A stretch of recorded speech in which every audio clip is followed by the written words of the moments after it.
Muitos dizem que o wasabi da rosa está fraco, mas é porque eles não sabem o que é possível fazer com ele.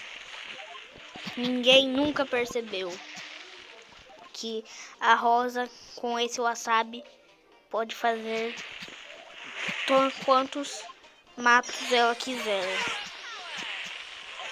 E no mato a rosa terá vantagem com o poder de estrela. Então o wasabi da rosa comba muito bem com o poder de estrela dela, de cura quando você está no matagal.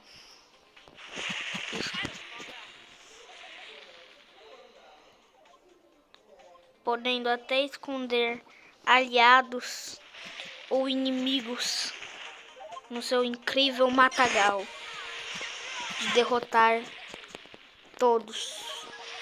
O maior matagal possível de criar no Brawl Stars.